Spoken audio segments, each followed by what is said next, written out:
Welcome back, everyone, to ABG Investor Days. My name is Henrik Hintze, and I will be your moderator for the next company here with us.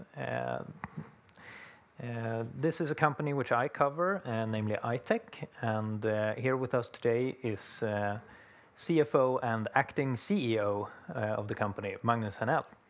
Please, go ahead. Thank you very much, Henrik. It's actually very nice to be here. It's the first time I'm with you guys having a presentation. Hopefully it's not the first time I have a presentation at all, but you can judge afterwards. In fact, I actually forgot one title on this. I'm not only acting CEO and CFO, but also Director of Operations, which means I have all the responsibility for our production and supply chain. Which we're going to talk about a little bit later on. But first of all, let me introduce you to I-Tech. I think that a lot of you know who we are, but I also have some small slides where we talk a little bit more what we do. But I-Tech is a growing, commercialized company.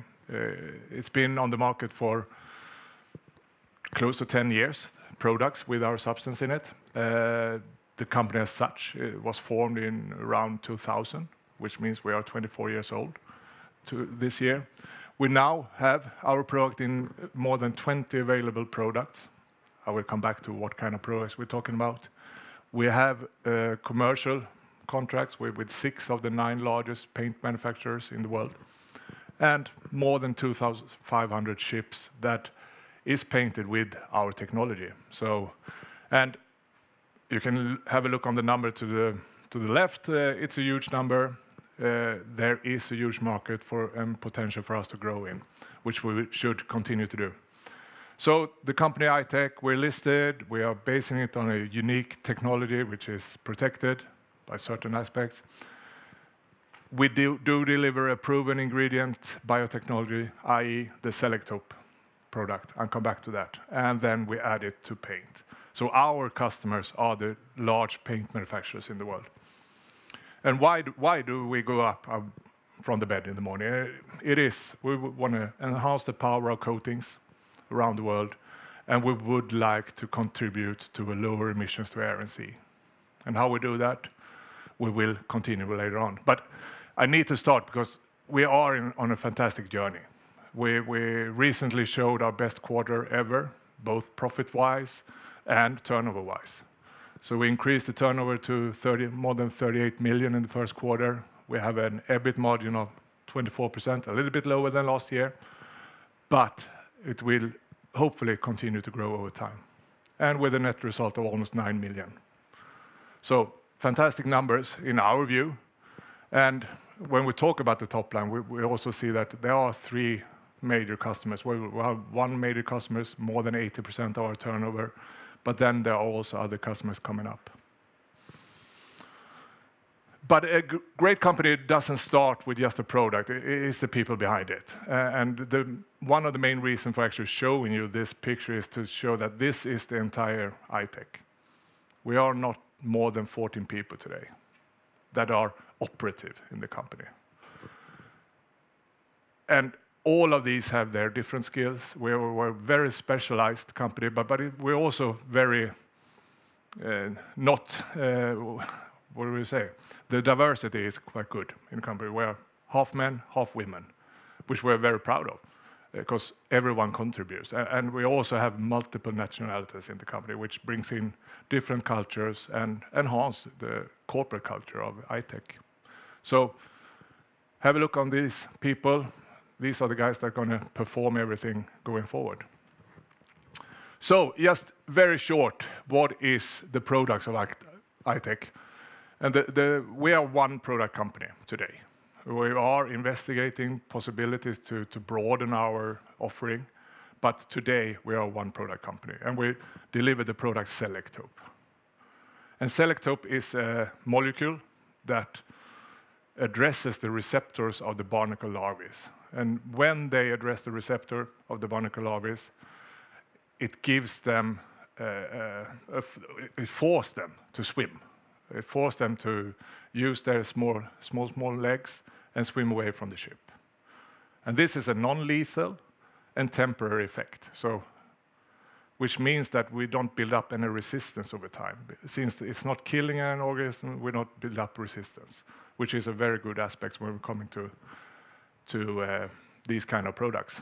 And so this good product can go in a multiple amount of paints.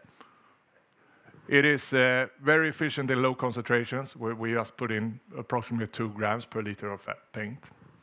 It enables us to lower all the biocides that we are using, which means that we don't put more molecules into the ocean that we need.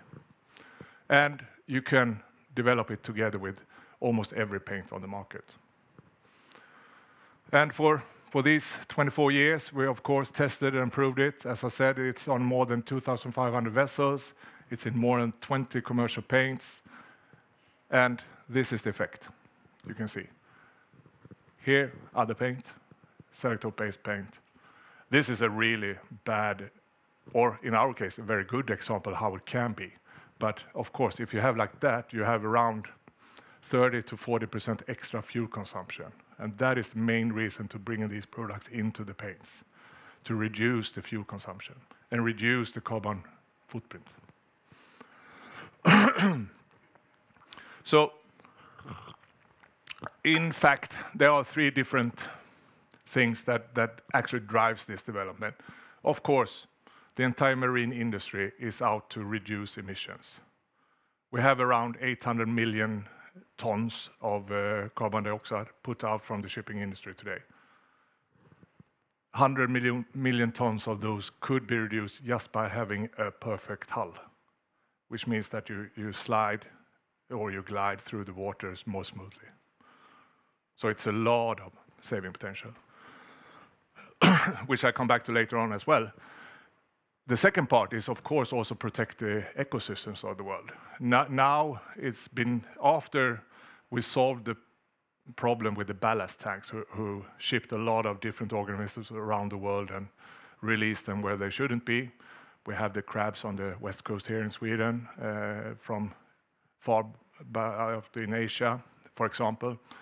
But now they also consider the outside of the hull as a very important vector for actually transporting invasive species around the world. And if you have a hull without any growth on it, then of course you don't transport any invasive species. And the third part is to optimize the material that we're using. For example, we are using a lot of copper today in the paints, which are released into the oceans and stay there. We could use this copper. We can reduce the amount of copper or replace it with Selektope. But by doing that, we also optimize how we use the materials around the world. There are a lot of driving forces behind this, but one major driving force is actually IMO, which is the International Maritime Organization. It's a UN organ that actually sets the rules for shipping around the globe. That's the only global rules that are put into this. And they have set out that by 2050, we should be net zero greenhouse gases, or close to net zero. Today, it's not net zero. It's a lot of greenhouse gases put out. Until 2030, it should be reduced by 40% compared to 2008. And in 2008, we had roughly 1 billion tons of carbon dioxide put out. Now we're down to roughly 800, so we still have quite a long way to go. And to further enhance the development of energy efficiency in the shipping, we have different indexes that are implemented. The carbon intensity index, which is an operational index, measuring how well you operate your ships. You have the EU emission trade system, which will be put in place towards shipping as well, where you actually pay for the carbons you use. And then you have the energy efficiency design index, which is more that how you design. What kind of fuel do you run the company on? What kind of shape do you have on the hull? What kind of paint do you have on it? What kind of auxiliary systems do you put on? Do you put on sails, for example? And I've been in some other discussions, and there is no holy grail to get to this. But everyone needs to work together. Our part might be a small part, but it will also be important in all aspects, because if you go into using alternative fuels, the only thing we know today, if you use renewable fuels to shipping, it's going to be a hell lot more expensive than it is today. And if you then save the fuel you are using, regardless of if it's bunker fuel that we are using today, or if it's methanol, or if it's hydrogen, if you are visionary, the importance of having a clean hull will only grow over time. And these slides show a little bit more, maybe a little bit too detailed, but here is the status that I was talking about, 2008. Here we are today with a carbon footprint, and over there, 2050, we should be down to 0. The great part of this is made possible by slow steaming, which means that you run the ships much slower than you did before, which means that the efficiency goes up. So, but the reason why we show this is that we are in a super cycle on the ships, and both when it comes to new building, because there's a lot of new builds, new ships that are built, that a lot of them are using Selektope-based products. The order books for the shipyards are full for the next 3 years on a new building. We have an older shipping fleet, which means it's going to be a lot of more special service and repairs done, which is also a good timing to introduce Selektope-based paints. And to just, we actually never talked about that too much, but just to give a very good idea on where is the market in the shipping. And as you see on the right up corner, you see that more than 96% of all the new ship-classed vessels in the world are built in China, Korea, and Japan. Then you have a few also in other parts of Asia and Turkey. But what you actually see is that none of the other areas are important for new building. It is very focused on Asia, which is of course then also where we sell the largest part of our product. We have more than 80% towards that market, because we are today quite heavily skewed towards new building. Then when it comes to maintenance, which is the larger part of our total market, then also the other part of Asia, including Turkey and Middle East, is a little bit more significant, where 2/3 are on the 3 countries I discussed before, and roughly 24% or 23% are done there. So, how do we perform? I was talking before, we have 6 of the 9 largest paint manufacturers. They stand for roughly 90 to 95% of all the anti-fouling paints, which is our potential market, that are produced in the world. It's a lot, great deal of the market that they are going for. We recently announced that PPG, which is the Pittsburgh Paint Group, just launched a new product, a new global product, both for new building and dry docking, which have a good potential. They are one of the large ones. We also consider that we were maybe a little bit over-optimistic on the next customer that we believe is going to launch a product, customer G. But on the other hand, we shifted, and we believe now 10 to 18 months instead of 6 to 12 months.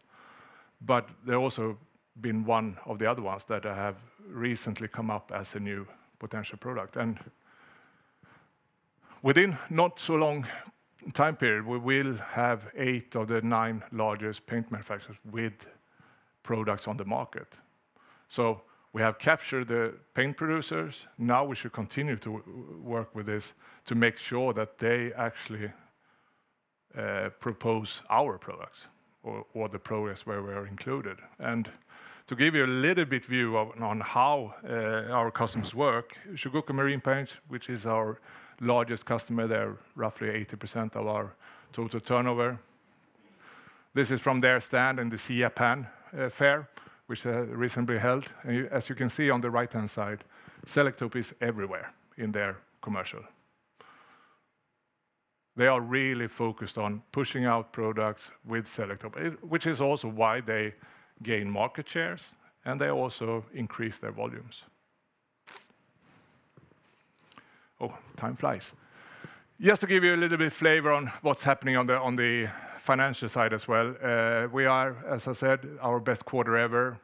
We have a nice growth path. We have a good operating result. We are turning the percentage of our operating cost downwards. We have, due to some extra cost that we need to take now, increased it a little bit. I'll come back to that later on. But as you see on this slide, all the numbers point in the right direction.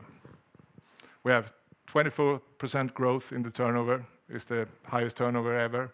We have 9% growth in the EBITDA. Then I come to the other external cost, which is roughly 1.5 million more than that we should have had. And that is because, I don't know if you're into it, but we are in a process with EU about the renewal of our approval there, which have some hurdles. I'll come back to that later on as well. And most important, see our biggest customer, they grow with 30% compared to last year.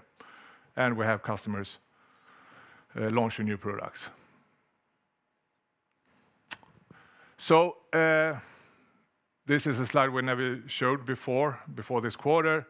I just want to show it because we're quite proud, actually, to say that we have a very stable balance sheet compared to a lot of companies on the market today. Almost 100 million in cash.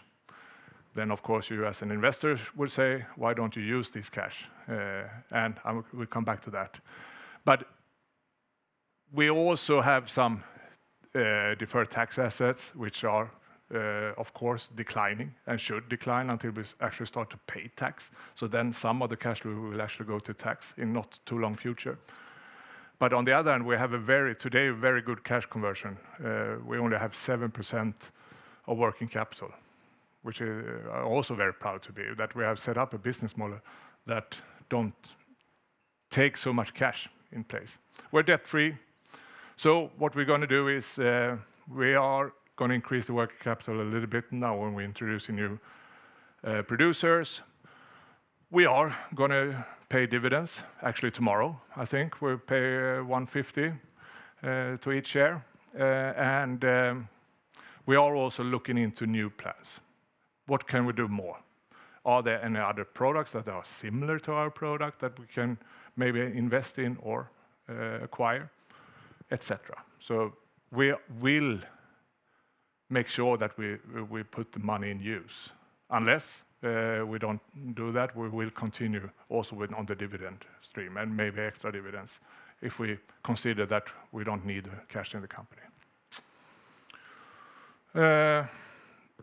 Just very short, a little bit on focus, because we are continuously working on our producers. We have soon 3 different producers in India in place with different setups, but they are very efficient, they are good quality, and all of them are sort of also producing towards the medicine industry, which means it's a quality stamp on them.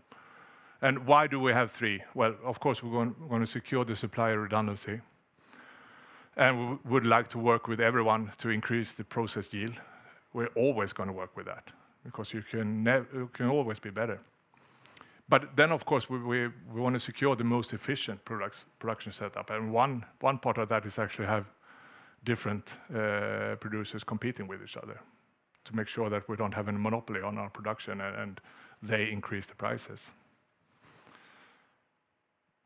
Perfect. So, outlook. As I said before, we're going towards commercial relationship with 8 of the largest paint manufacturers in the world. We have operational improvements, which then by end of this year and coming periods should be shown also on the gross margin.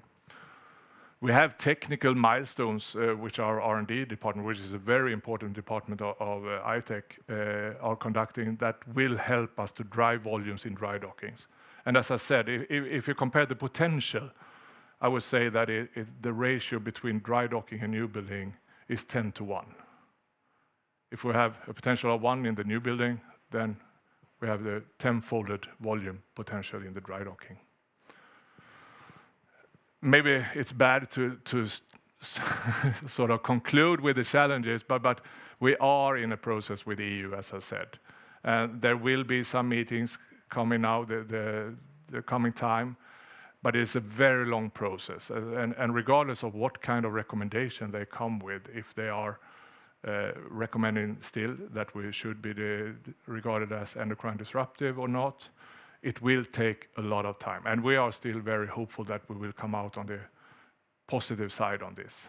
But we shouldn't forget where the market is.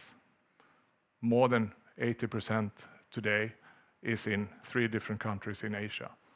More than 90% of our total market is in Asia. And we are increasing the cost a little bit due to the strategic search, develops in manufacturing, etc. So the last part is nothing we can do about. We are in significant delays towards US and EPA, mainly the leisure boat market, which is not the largest one, but also towards the 9th paint manufacturer on the screen over here, which are very focused on US.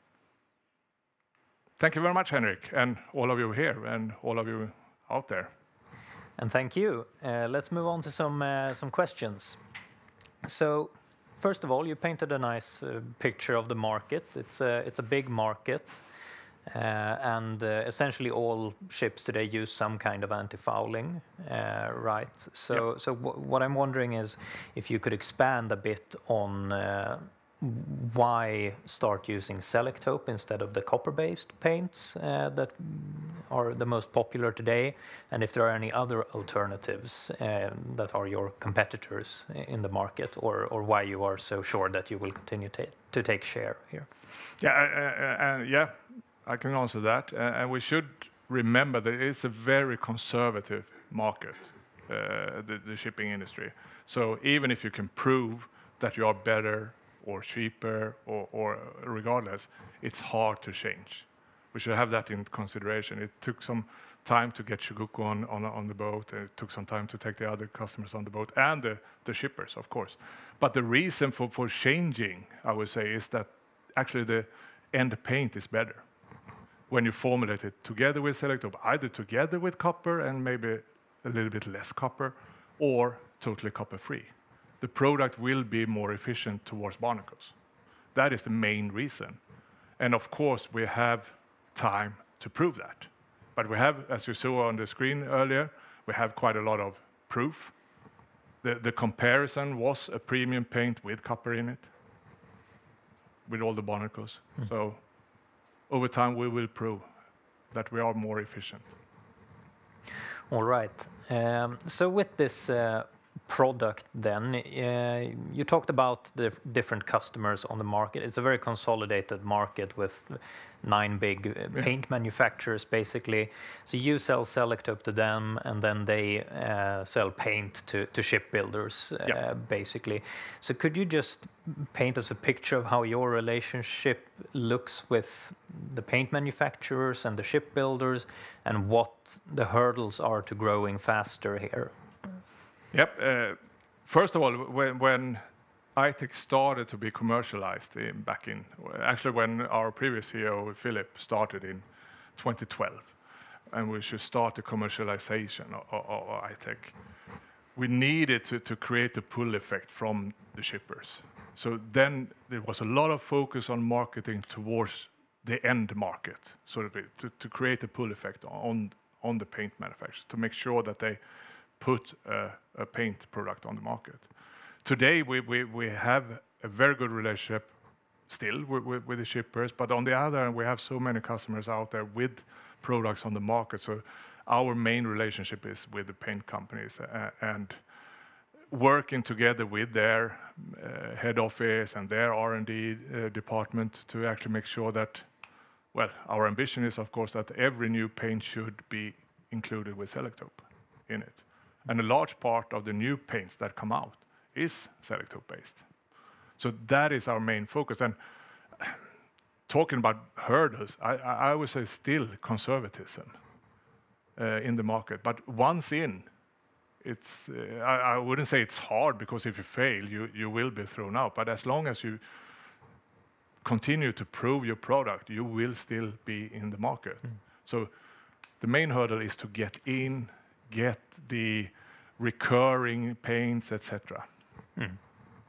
All right, and finally, on the financial side of things, in the past years, you've grown your revenues faster than costs by quite a bit, and I'm just wondering if you could comment on how we should view this going forward. What are your needs to invest to grow further, and how will that affect your margins? Yeah, our ambition is to continue that path. Of course, it could go on for eternity, actually, but on a lower level. But that is the ambition. Then, of course, we come to, from time to time, you need to stepwise increase your cost. When we discussed earlier, I had an example that the persons handling the order can only handle as many orders. If you double them, of course, you will need some more personnel. But in fact, we have a quite good base now to significantly increase the revenues.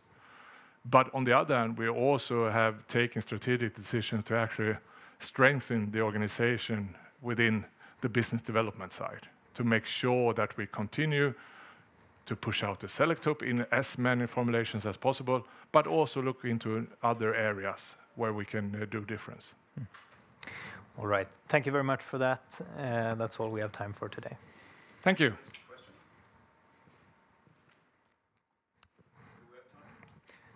Yeah, I mean, one last one. Go ahead. Thank you. Just if you can elaborate a little bit on IMO, are there the targets they have?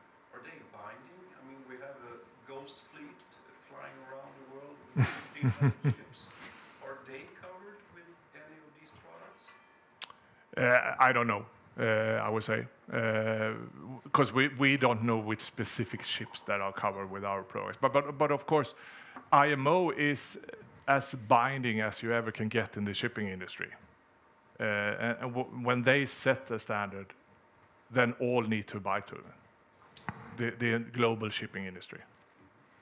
So, but we should also remember its targets. It's not a legal rule, so to speak, that you should be net zero. It's targets, but it also drives the entire business because the entire marine industry is working towards getting as close to net zero as they can. They are looking into new technologies. They are looking into the premium anti-foulings. They are looking into, well, as I said, sails on ships to reduce fuel, etc. So the marine market is committed to continue the path downwards in the carbon footprint. Thank you very much.